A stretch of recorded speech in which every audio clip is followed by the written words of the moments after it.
Yes, let's talk about hockey. The show that journeys through the history of the sport of ice hockey from its disputed origins to the game we see today. Continuing our look at the four former WHA teams that joined the NHL after the two leagues merged in 1979, we come to the club that was one of two teams that WHA was supposed to set up in Alberta in its first year. Originally founded by Bill Hunter, this team took a name referencing both the junior hockey team that Hunter also owned and the primary industry of Alberta, the Oilers. Originally known as the Alberta Oilers, the club changed its name to the Edmonton Oilers after its first season in the WHA. Unlike the other three clubs involved in the merger, the Oilers were a middle-of-the-road team for most of their time in the WHA. During their first 6 seasons, they never finished higher than third in their division and only won 3 of their 19 playoff games. However, they received a huge boost 8 games into the 1978-79 season when they acquired 17-year-old forward Wayne Gretzky, Peter Driscoll, and goaltender Ed Mio from the recently folded Indianapolis Racers Club for cash. Edmonton went on to finish this regular season at the top of the league and made it to the Avco Cup Finals. Unfortunately, they fell to the Winnipeg Jets in the finals 4-2. After the NHL-WHA merger, a majority of this team's roster was lost through both the dispersal draft and trade deals, leaving only about 12 players from their previous season. Fortunately, one of those players was Wayne Gretzky, who had been protected from being thrown into the pool of players available in the entry draft thanks to Oilers owner Peter Pocklington signing him to a 21-year personal services contract in 1979. Additionally, Edmonton was able to draft defenseman Kevin Lowe and forwards Mark Messier and Glenn Anderson with their first 3 picks in the 1979 entry draft. The Oilers' first game in the NHL on October 10, 1979, would end in a 4-2 loss to the Blackhawks, and by the end of their first month in the league, they would carry a pitiful 1-5-4 record. The rest of the season would not go much better. Though Gretzky would rank second in the league in scoring and win the Hart Trophy for league MVP, the Oilers still finished the year with a losing record. However, since their record was still good enough for a 4th place ranking in their division, Edmonton managed to qualify for the playoffs. Matched against Philadelphia in the first round, the Oilers would get outscored 12-6 as the Flyers swept them in 3 games. Prior to the 1980-81 season, Edmonton was again busy with the entry draft, acquiring defenseman Paul Coffey, Finnish forward Jari Kurri, and goaltender Andy Moog. Despite these new young additions, though, the Oilers' second season was much like their first. Gretzky was again a league leader in scoring, setting records for assists and points, while the team finished with a losing record, but managed to still finish 4th in their division to squeak into the playoffs. In the first round this year, the Oilers faced off against their conference's top team, the Montreal Canadiens. Though they were huge underdogs in this series, Kurri, Gretzky, and Coffey combined for 22 points, while Moog stopped 90 out of 96 shots to sweep Montreal in 3 games and win their first playoff series as an NHL club. In the second round, Edmonton was matched against the defending Cup champs, the New York Islanders. Unfortunately, the Oilers fell prey to the Islanders' special teams in this series, as New York scored 13 goals on the power play and another 2 shorthanded over 6 games to end Edmonton's playoff run. In the 1981 entry draft that preceded their next season, Edmonton further strengthened their team at the goaltender position when they drafted Grant Fuhr 8th overall. Fuhr would play in 48 of the Oilers' 80 games in the 1981-82 season, finishing the year ranked 5th in the league in goals against average and setting a rookie record by going undefeated in 23 straight games. In addition to Fuhr's performance, Gretzky would score a record 92 goals and combine with Glenn Anderson, Paul Coffey, Mark Messier, and Jari Kurri to produce 580 points for Edmonton, leading the Oilers to a 37-point improvement from their record the previous year and to a Smythe Division title. Despite this regular season success, though, the Oilers ran into trouble in their first-round playoff match against the LA Kings.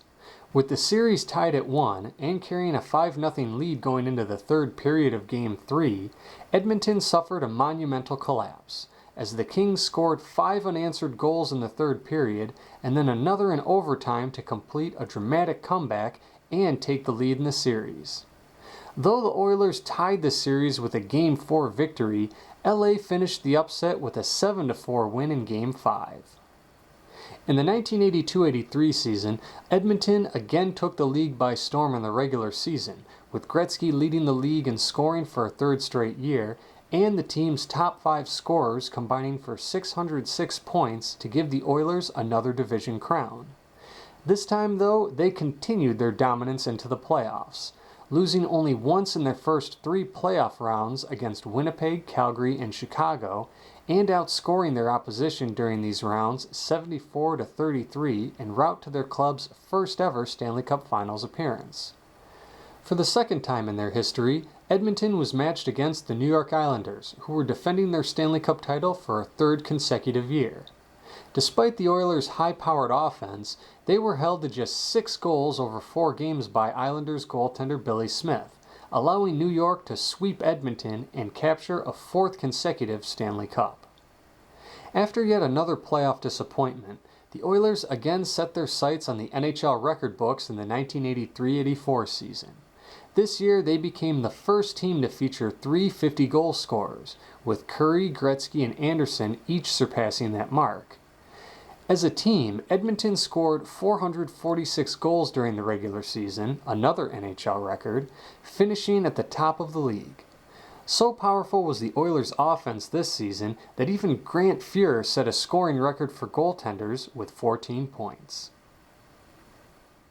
In the playoffs, Edmonton again swept Winnipeg in the first round, outscoring them 18-7. However, their second-round series against their provincial rivals, the Calgary Flames, was much tighter.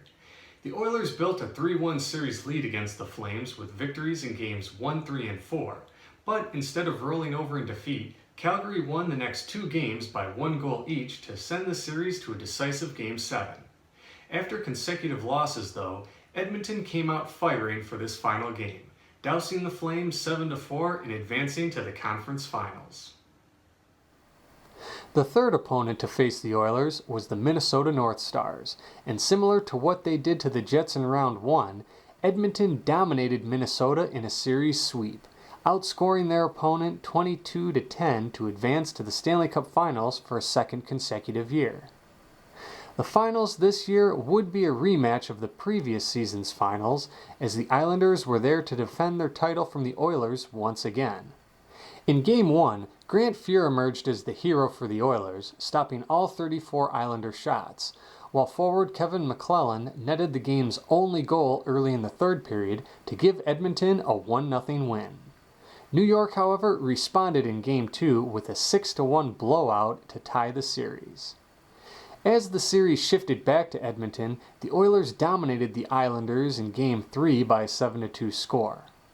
Despite losing Grant Fuhr to injury in this game, backup goalie Andy Moog proved more than capable over the next 2 games, backstopping Edmonton to 7-2 and 5-2 wins in Games 4 and 5 to make the Oilers the first of the former WHA clubs to capture the Stanley Cup.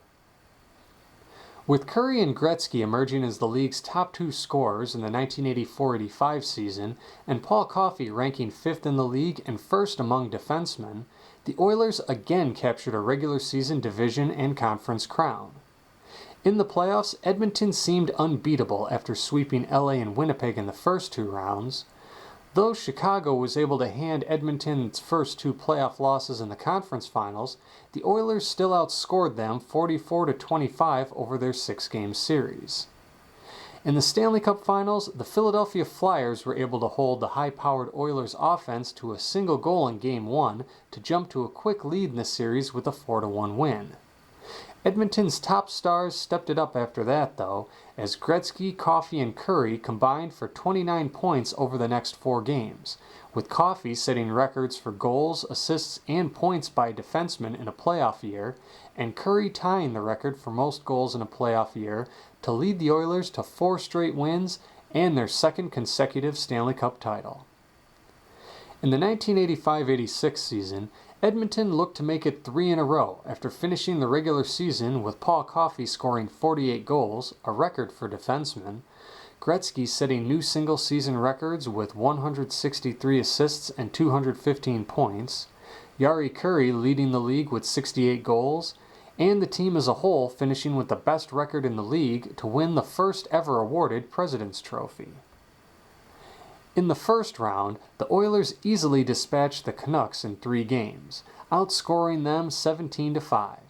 However, against Calgary in round 2, things ceased to be easy for Edmonton. The Flames and Oilers traded wins back and forth until the series was forced to a decisive Game 7. Calgary would establish a 2-0 lead early in the second period, but goals by Anderson and Messier tied the game as things headed into the third period. Then, a botched clearing attempt by rookie defenseman Steve Smith early in the third period gave Calgary the lead, which they were able to hold on to win the game and dethrone the Oilers.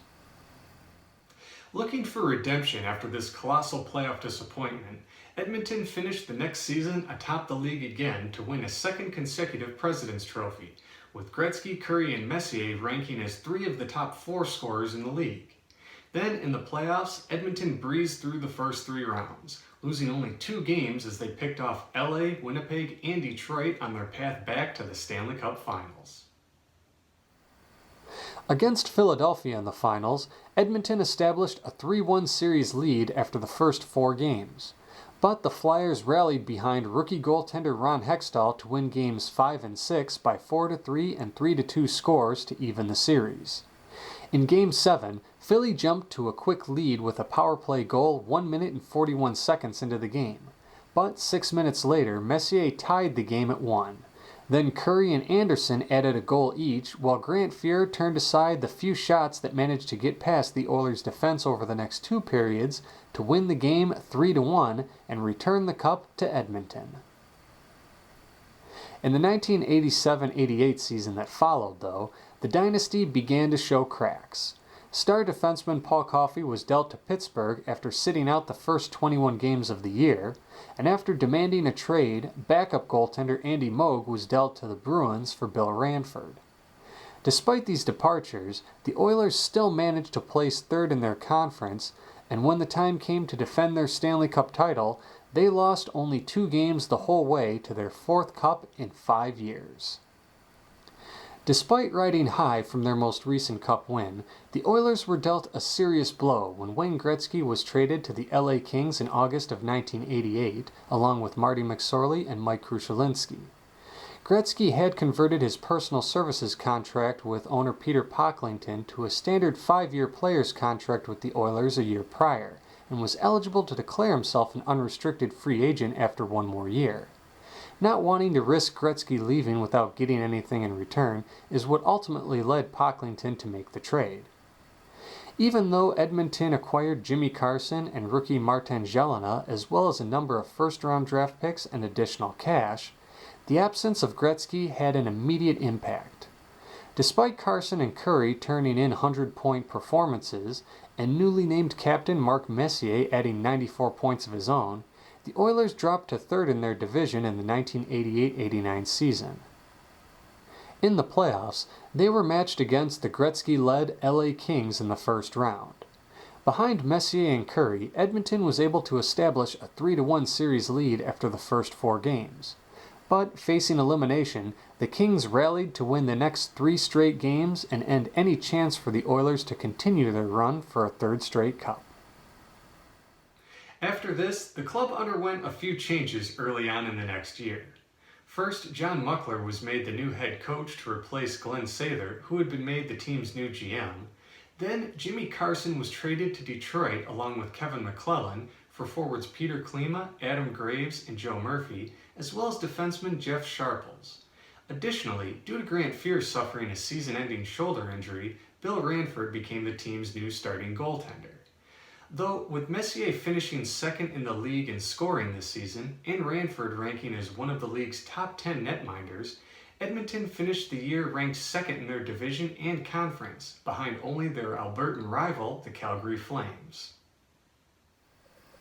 The playoffs started out rough though, with the Oilers falling behind the Jets 3-1 in their opening series. But they were able to pull off wins in games 5 and 6 by 1-goal margins before capping the comeback off with a 4-1 Game 7 victory to win the series. In the second round, Edmonton was able to get their revenge on LA for their playoff loss the previous year. The Oilers outscored the Kings 22-10 in a 4-game sweep to advance back to the conference finals. There, Edmonton faced Chicago. The team split the first 2 games, but in Game 3, the Blackhawks dominated the Oilers 5-1 to grab the series lead. Edmonton would respond with a 4-2 win in Game 4 and keep on rolling with victories in Games 5 and 6 to ultimately take the series. Game 1 of the finals against Boston would be a trial for both teams, as it took 55 minutes and 13 seconds of overtime before Peter Klima scored the winning goal to end the longest Stanley Cup Finals game to date. Game 2 would not be nearly as close, as Curry netted a hat trick and 4 other Oilers scored in a 7-2 win to give Edmonton a 2-0 series lead. Boston would cut that lead down with a 2-1 Game 3 victory, but in the 2 games after that, Glenn Anderson and Craig Simpson would tally 6 points each, while Bill Ranford stopped 53 out of the 55 shots he faced to return the cup to Edmonton. The 1990-91 season that followed Edmonton's 5th cup win did not start out too positively, with Jari Kurri electing to play the season in the Italian Serie A League, and Grant Fuhr serving a 60-game suspension for drug abuse. However, led by Esa Tikkanen, Peter Klima, and Mark Messier, the Oilers still managed a 37-37-6 record this year, good enough for 3rd in their division and a spot in the playoffs. In their first-round match against Calgary, the Flames managed to push the Oilers to a Game 7 after Edmonton squandered a 3-1 series lead. However, Esa Tikkanen stepped up in this game for Edmonton by tallying a hat trick, including the game winner 6 minutes and 58 seconds into overtime to eliminate the Flames. Next, the Oilers faced the LA Kings for the 3rd year in a row. 4 of the games in this series would be decided in overtime, with Tikkanen, Klima, and Craig McTavish providing the winning goals in 3 of those games to give Edmonton the victory over LA after a 6-game series. However, the Oilers' cup defense ended after that, as the North Stars outscored them 20-14 over 5 games on their Cinderella run to the Stanley Cup Finals. At the start of the 1991-92 season, 4 more staples of the Oilers' 1980s dynasty were traded away, as Grant Fuhr and Glenn Anderson went to Toronto, Jari Kurri went to Philly, and Captain Mark Messier went to the Rangers. Despite these staggering changes, Edmonton still managed to put together a season similar to their previous one, finishing 3rd in their division and even beating the Kings and Canucks in the first 2 rounds of the playoffs to reach the conference finals for a 3rd straight year. Unfortunately, they again suffered a quick defeat in this round, this time by the hands of the Blackhawks, who swept them in 4 games. After this playoff defeat, the Oilers would enter a slump over the next 4 seasons, failing to make the playoffs each year. Though they would return to a playoff-caliber team in the 1996-97 season, they were unable to make it any farther than the second round until their unexpected run in 2006, when they became the first ever 8th-seeded team to make it to the Stanley Cup Finals. Unfortunately, they would lose in 7 games to the Carolina Hurricanes, formerly the Hartford Whalers, in the only Stanley Cup Finals series between 2 former WHA franchises to date. While Edmonton has been unable to make the playoffs since then, the team has been rebuilding over the years with the goal of recapturing the same type of glory the club achieved in the 1980s.